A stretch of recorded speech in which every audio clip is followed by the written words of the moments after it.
दोस्तों आप सभी का एक बार फिर से स्वागत है आपके अपने YouTube चैनल द फिल्मी टेलर पर। तो देखो यार, हेरा फेरी 3 मूवी को लेकर पिछले कुछ दिनों में जितनी हेरा फेरी हुई है ना भाई, उसको लेकर काफी सारे फैंस का मतलब एक हिसाब से दिल टूट सा गया था। लेकिन भाई फाइनली यहाँ पर अगर रिसेंट रिपोर्ट्स की मानी जाए तो भाई कहा जा रहा है कि भाई इस हेरा फेरी का समाधान अब होता हुआ नजर आ रहा है। और भाई इसी के बारे में इस वीडियो में आप सभी को डिटेल में बताने वाला हूं। तो भाई चैनल पर नए हो तो एक सब्सक्राइब अभी के अभी, बाकी भाई वीडियो को स्किप मत करना ताकि आप लोग कोई पार्ट मिस ना करो।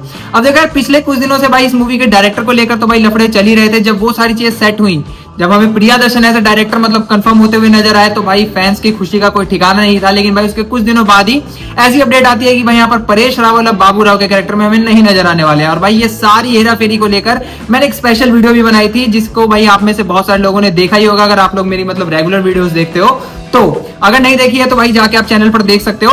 तो भाई यहाँ पर रिसेंट रिपोर्ट्स की मानी जाए तो भाई यहाँ पर अब एक हिसाब से जो प्रॉब्लम्स थी वो सॉर्ट आउट होते हुए नजर आ रही हैं। यानी कि भाई हमें परेश रावल वापस से हेरा फेरी 3 के अंदर नजर आ सकते हैं। जी हाँ दोस्तों, यहाँ पर देखो उनकी मतलब एक हिसाब से इस फिल्म को छोड़ने के पीछे दो कारण थे, जिसको भाई पहले रिवील नहीं किया जा रहा था। लेकिन भाई फाइनली अगर इनसाइड रिपोर्ट्स की मानी जाए तो कहा जा रहा है कि भाई वो जो दो कारण थे उसमें से पहला कारण ये था कि भाई उनको फाइनल नरेशन नहीं मिला था मूवी की स्क्रिप्ट का, जिसकी वजह से भाई वो एक हिसाब से जो कैरेक्टर था उसको लेकर कन्विंस्ड नहीं थे कि भाई कहीं इसको एक हिसाब से सिर्फ कैशिंग के लिए या फिर अभी के टाइम में जो कहते हैं ना सीक्वल्स के नाम पर मिल्किंग करने के लिए भाई यहाँ पर यूज तो नहीं किया जा रहा है। तो भाई उस नरेशन ना मिलने की वजह से प्लस उनके पेमेंट को लेकर भी उतनी क्लैरिटी नहीं थी। और भाई उसी को लेकर जो मतलब एक हिसाब से केस भी किया गया था केप ऑफ गुड फिल्म्स की तरफ से 25 करोड़ का। उसके बाद परेश रावल ने भाई अपना साइनिंग अमाउंट भी वापस कर दिया था। तो भाई ये सारी चीजें मतलब चल रही थी। तो भाई इन दोनों कारणों को एक हिसाब से अब क्लियर कर दिया गया है। कहा जा रहा है कि भाई यहाँ पर अक्षय कुमार पर्सनली चाहते हैं कि भाई जो ओरिजिनल कास्ट है वही भाई मूवी के सीक्वल में यानी कि हेरा फेरी 3 में हमें इंटैक्ट दिखे, जिसकी वजह से भाई फैंस का जो एक हिसाब से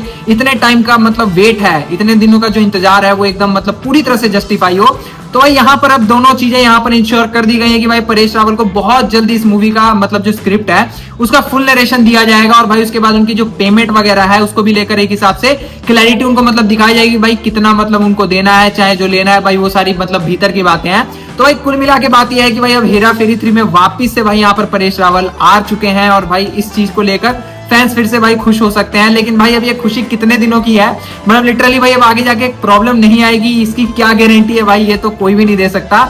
हाँ ये चीज मैं कह सकता हूँ कि भाई मूवी का जो अनाउंसमेंट हमें आईपीएल के फिनाले के दौरान देखने को मिलने वाला था उसको लेकर अब भाई कंफर्मेशन है कि भाई वो उसी दिन आएगा। एक चीज तो भाई मैं दावे के साथ कह सकता हूँ कि भाई इसका जो अनाउंसमेंट आएगा वो अचानक से आएगा और भाई जब भी आएगा वो सोशल मीडिया पर तबाही तो मचाने ही वाला है। तो भाई यहाँ पर हेरा फेरी 3 को लेकर फाइनली अभी यही अपडेट है। आप में से कौन कौन भाई इस मूवी का इंतजार कर रहा है? वैसे भाई हर इंडियन सिनेमा लवर इस मूवी का इंतजार कर रहा है, जिस जो कि मतलब इंडियन सिनेमा देखना पसंद करता है, क्योंकि भाई ये एक हिसाब से कल्ट क्लासिक फ्रेंचाइजी है।